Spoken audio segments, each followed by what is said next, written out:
and personal protection equipment for our officers in the front line. I am also authorized to announce that in another 1 month, we will also be receiving the second batch, and we will commission the same equipment in this manner that we have done today. In total, during the past 7 months, the government of Kenya has spent 7.6. Kwa hivyo nawashukuru, nawatakia kila laheri. Nitakuja siku ingine wakati tutakuwa na vifaa zaidi, na mimi nataka nitangazie wale wakora ambao wamekuwa na kiburi, ujeuri na madharau. Nataka niwatangazie siku zao zimehesabiwa. Their days are numbered. We will fight them on land and from the air. We will strike them from the ground and from the sky. We will pursue them in the deserts of Kenya, on sand, in the forest, valleys, gorges, caves. We have to terminate this rubbish.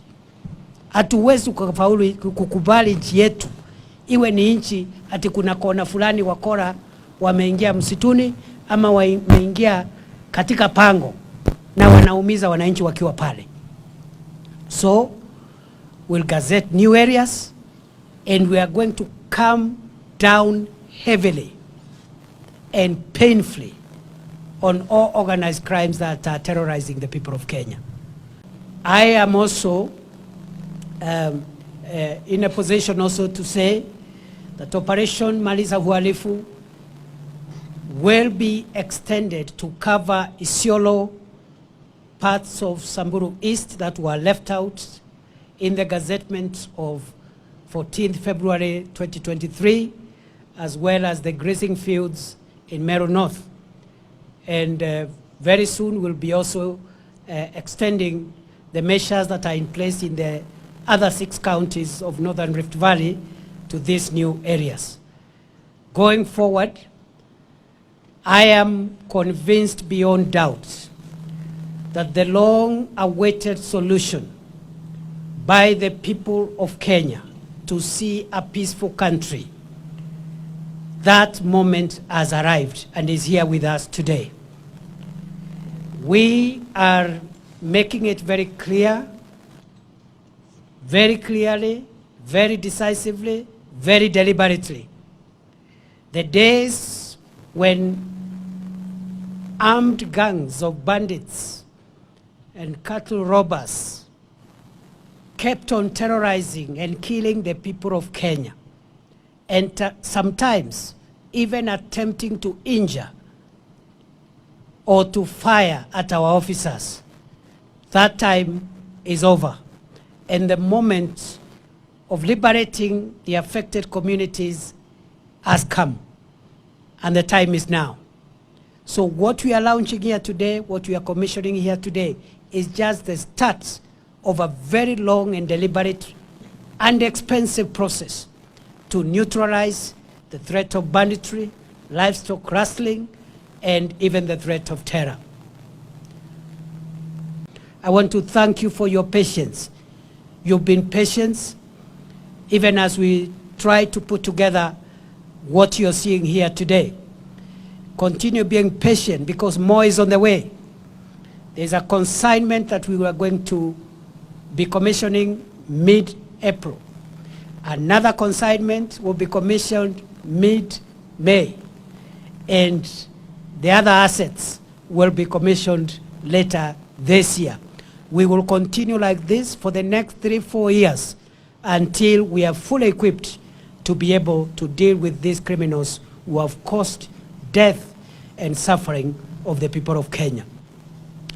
This government made a commitment last year to ensure that the National Police Service acquires modern and efficient capabilities for mobility, which is protected so that our officers don't get harmed by criminals, in terms of weapons, which are effective enough to countermand and neutralize the fire of organized criminals.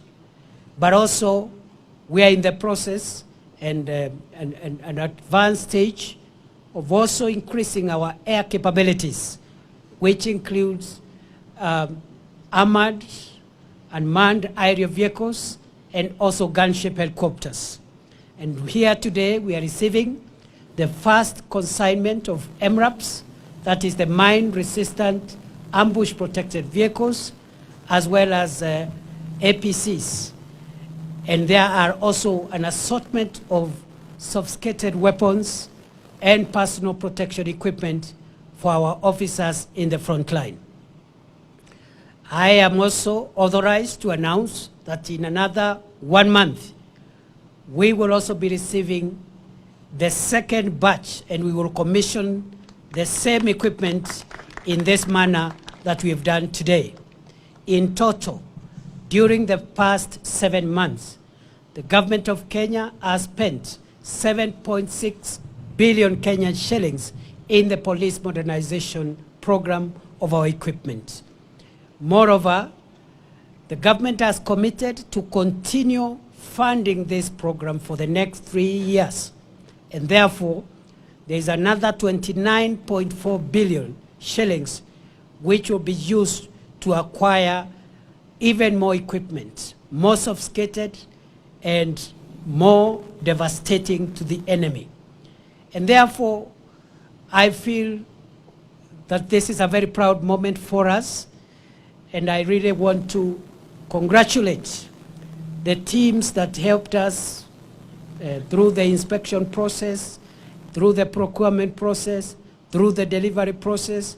I want to thank all of you for a job well done, and we have before us equipment that will go a long way in strengthening the efforts in our operation Maliza Uhalifu in Northern Rift Valley, and also in the fight against terror in Northern Kenya and the Boni Enclave. Tumepokea vifaa, na hivi vifaa ni vifaa vya kuangamiza adui. Adui wa Kenya ambaye ni gaidi, jangili, wezi wa mifugo na wale wakora wote ambao wako katika vikundi maalum vya uhalifu. Vifaa hivi vitumike kulinda taifa letu la Kenya na kulinda wananchi.